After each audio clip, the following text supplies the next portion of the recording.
A man walks through evening streets carrying a pole. He stops beneath a lamp mounted on iron brackets. He lifts the pole, opens a small glass door, and adjusts something inside. A flame appears. He moves to the next lamp. The street behind him is now visible. The street ahead remains dark.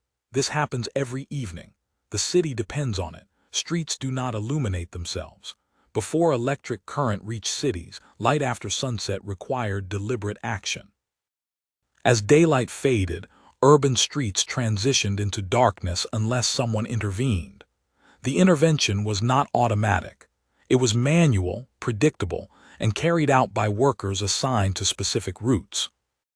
Darkness was not considered a failure of infrastructure. It was the default condition.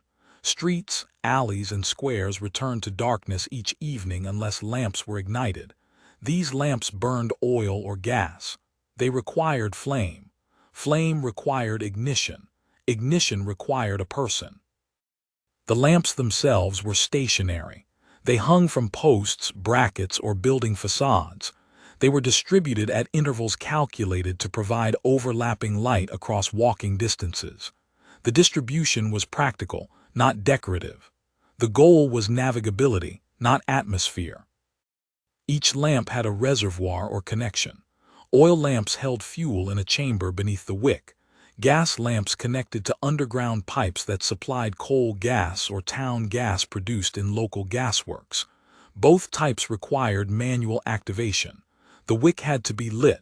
The gas valve had to be opened and ignited. This work fell to a lamplighter. The lamplighter moved through assigned streets on foot. He carried tools appropriate to the lamp type. His work began before full darkness and followed a fixed route. The route was memorized. It did not change unless lamps were added or removed. He walked the same path each evening, stopping at each lamp in sequence. The work was not occasional. It was daily. Every evening required the same effort. Streets that had been lit the night before returned to darkness by morning. The cycle repeated without interruption. Cities that relied on street lighting relied equally on the consistency of this routine. The lamplighter carried a pole. The pole was wooden, reinforced, and longer than a man's height.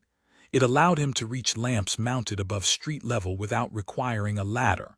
The pole had a hook or wick holder at one end. Some poles included a small oil reservoir and wick that held flame. Others carried a striker mechanism for igniting gas. For oil lamps, the process was direct. The lamplighter lifted the pole to the lamp. He opened the glass door protecting the flame chamber. He touched the burning wick at the end of his pole to the lamp's wick. The lamp ignited. He closed the glass door and moved to the next lamp. The wick on his pole remained lit throughout the route. For gas lamps, the process differed slightly. The lamplighter used the pole to reach the valve beneath the lamp. He turned the valve to release gas. He then ignited the gas using the flame carried on his pole or a built-in striker. Once the lamp was burning steadily, he moved on. Some gas lamps had automatic pilot lights that stayed lit. These required only that the valve be opened. The route began at a fixed location. It followed streets in a predetermined order. The lamplighter walked at a steady pace. He did not rush. Rushing increased the chance of skipping a lamp or failing to secure a flame. He also did not delay. Delaying meant portions of his route remained dark longer than necessary. Timing mattered. The work began as daylight weakened, but before full darkness arrived. Starting too early wasted fuel. Starting too late left streets dark during the transition period when pedestrians and carts still moved. The lamplighter learned to read the light. He began his route when shadows lengthened and detail became harder to distinguish.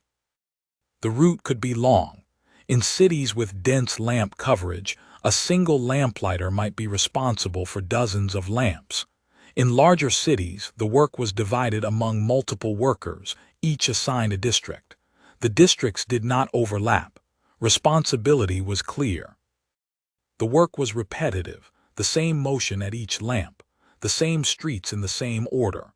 The lamplighter walked his route 6 evenings a week, sometimes 7, depending on municipal contract. Weather did not pause the routine. Darkness arrived regardless. In the morning, the process reversed. The lamplighter returned to his route. He extinguished each lamp. For oil lamps, he lowered the wick or closed the air supply. For gas lamps, he turned the valve to stop the flow of gas. The flame went out. The lamp cooled. The street returned to reliance on daylight. Weather altered the work but did not stop it. Rain made streets slippery and reduced visibility. The lamplighter still walked his route. Wind could extinguish a flame carried on a pole, requiring the lamplighter to relight it from a sheltered source or use a lantern to protect the flame. Snow added time. Drift slowed movement. Ice made footing uncertain. Fog required earlier lighting. When fog thickened before sunset, the lamplighter began his route sooner. Visibility dropped quickly in fog, and unlit streets became difficult to navigate even in late afternoon. The lamps helped, though fog scattered and dimmed their light. Seasons changed the schedule. In winter, darkness arrived earlier. The lamplighter began his route in mid-afternoon. In summer, he started later. The workday adjusted to the sun. The route itself did not change, but the hours did. A single mist lamp was noticeable. Neighbors recognized gaps in the pattern of light. A dark lamp suggested either mechanical failure or oversight. If a lamp failed to light, the lamplighter noted it. He reported broken wicks, cracked glass, or empty reservoirs to the municipal authority or gas company. Repairs were handled separately. The lamplighter's job was ignition, not maintenance. Consequences of missed lamps were practical rather than catastrophic. A dark section of street became harder to navigate. Pedestrians slowed. Carts moved cautiously. Goods left outside were harder to guard. Streets relied on predictability. The expectation was that lamps would be lit. Failure disrupted that expectation. Responsibility for entire neighborhoods rested on one worker. A lamplighter assigned to a district carried the burden of ensuring consistent lighting. If he became ill, a replacement had to be found. If he failed to complete his route, streets went dark. There was no backup system. The lamps did not light themselves. The work required familiarity with terrain. A lamplighter learned which streets flooded during rain, which alleys narrowed unexpectedly, which lamps had faulty valves. He adjusted his approach based on this knowledge. Experience made the work smoother but did not eliminate its repetitive nature. Public spaces received priority. Main streets, market squares, and areas near municipal buildings were lit first. Residential alleys and side streets followed. In neighborhoods where lamp density was lower, the gaps between lights were wider. The lamplighter's route reflected these priorities. The work was visible but rarely acknowledged. Residents saw the lamplighter pass. They heard the faint click of the pole against the lamp. They noticed the light appear. But the work became part of the background. It was expected, not celebrated. Cities grew. Streets extended into previously unlit areas. New neighborhoods required new lamps. Each new lamp added to the lamplighter's route. The workload expanded incrementally. A route that once took 2 hours now took 3. A district that required 1 worker now required 2. Municipal authorities responded by hiring additional lamplighters. The city was divided into smaller districts. Each worker covered less ground but maintained the same frequency. The system scaled by multiplying labor rather than improving efficiency. The limits of manual systems became apparent in large cities. A lamplighter could walk only so fast. He could carry only 1 pole. He could light only 1 lamp at a time. The number of lamps that could be serviced by 1 person in 1 evening had a ceiling. Beyond that ceiling, more workers were needed. Lamp density varied by location. Central districts had lamps every 30 feet. Outer districts had lamps every 100 feet or more. The central districts required more frequent coverage. Outer districts required longer walking distances. Both placed demands on the lamplighter, but the demands were different. Costs accumulated. Lamplighters required wages. Lamps required fuel. Oil had to be purchased and delivered. Gas had to be produced and piped. Glass chimneys broke and needed replacement. Wicks wore down. The entire system depended on continuous expenditure and labor. Efforts to reduce costs focused on fuel efficiency and lamp design. Lamps with better reflectors used less oil to produce the same light. Gas lamps with improved burners consumed less fuel. These changes reduced operating costs but did not eliminate the need for manual ignition. Some cities experimented with self-igniting gas lamps. These lamps used clockwork mechanisms or thermostatic valves to open the gas supply at a set time. A pilot light, kept burning continuously, would then ignite the gas. These lamps reduced the lamplighter's workload but introduced new maintenance requirements. The mechanisms failed. The pilot lights went out. The lamps still needed oversight. The demand for street lighting increased faster than the labor force could expand. Cities wanted more light, longer hours, and broader coverage. The manual system strained under this demand. Lamplighters worked longer routes. Shifts extended. The work remained necessary, but the scalability was limited.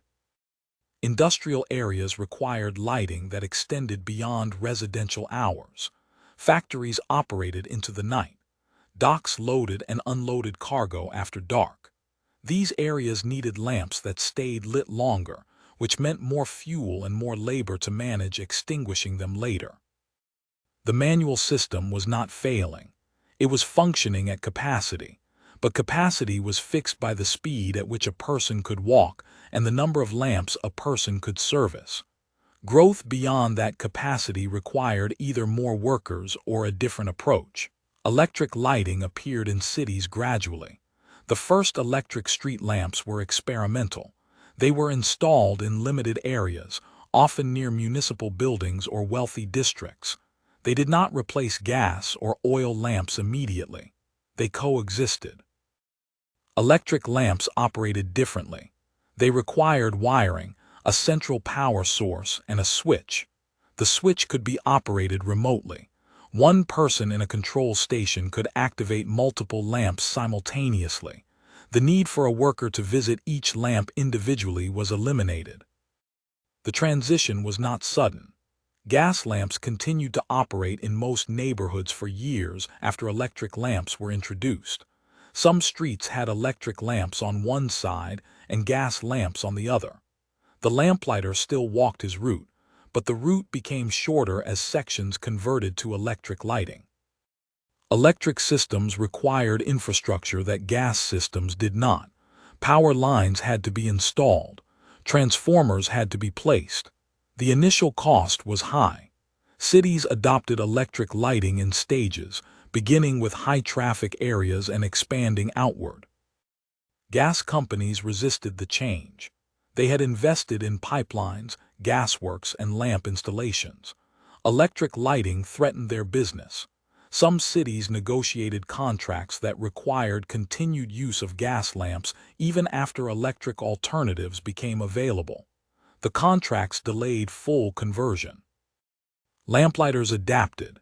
In districts where both systems operated, a lamplighter might service gas lamps while ignoring electric lamps. His route shrank. The work became less comprehensive. Eventually, as more streets converted, the route became so short that maintaining a full-time lamplighter was inefficient. Some lamplighters were reassigned. They became maintenance workers, responsible for inspecting and repairing electric lamps. Others were not reassigned. They were released. The work they had performed daily simply stopped being necessary. The changeover was not uniform. Wealthy neighborhoods converted quickly.